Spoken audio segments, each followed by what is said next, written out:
കൂട്ടുകാരെ വന്നാട്ടെ. ഇത് കനകാംബര പൂവായിട്ട് നിങ്ങൾക്ക് ഫീൽ ചെയ്യുന്നുണ്ടോ? കനകാംബര പൂവെന്നാണ് നമ്മുടെ ഇവിടെയൊക്കെ പറയുന്നത്. നിങ്ങൾ അവിടെയൊക്കെ ഏത് പേരിലാണ് അറിയപ്പെടുന്നത്? മെസ്സേജ് ചെയ്യണേ.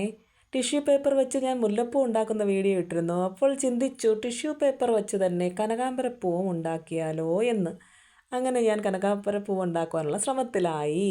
അതിനായി ടിഷ്യൂ പേപ്പർ എടുത്ത് കട്ടിയായിട്ട് തന്നെ കളറിൽ മുക്കി ഉണക്കിയെടുത്തു. അതിനുശേഷം ദാ ഇങ്ങനെ വേർപെടുത്തിയെടുത്ത് നല്ല രീതിയിൽ ഇതേപോലെ ഷേപ്പാക്കിയിട്ട് മടക്കി അതിനെ വീണ്ടും നാലായിട്ട് മടക്കി രണ്ട് സൈഡും റൗണ്ടായിട്ട് മുറിച്ച് നൂത്തെടുക്കണം.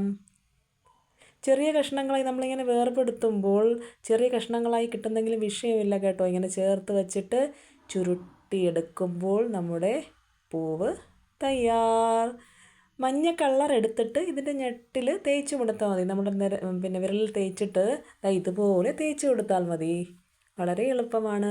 താലപ്പൊലിയുടെ സമയമൊക്കെ ആയതുകൊണ്ട് കുട്ടികൾക്ക് നമുക്ക് മുല്ലപ്പൂവും ഇതേപോലെയുള്ള കനകാംബര പൂവൊക്കെ ഉണ്ടാക്കി മിക്സ് ചെയ്ത് കോർത്തെടുക്കാം. അതല്ലാന്നുണ്ടെങ്കിൽ സെപ്പറേറ്റ് ആയിട്ട് വേണമെന്നുണ്ടെങ്കിൽ അതുപോലെയും കോർത്തെടുക്കാം കേട്ടോ. എന്നാൽ ഞാൻ മുല്ലപ്പൂവ് ഒത്തിരി ദിവസമായി ഉണ്ടാക്കിയതാണ്. ഇപ്പോഴും നല്ല സെറ്റായിട്ടിരിപ്പുണ്ട് കേട്ടോ. എല്ലാവരും ശ്രമിക്കണം കേട്ടോ ഉണ്ടാക്കുവാൻ വേണ്ടി. ഇഷ്ടപ്പെട്ടാൽ ലൈക്കും ഷെയറും സബ്സ്ക്രൈബും ചെയ്യാൻ മറക്കരുതേ.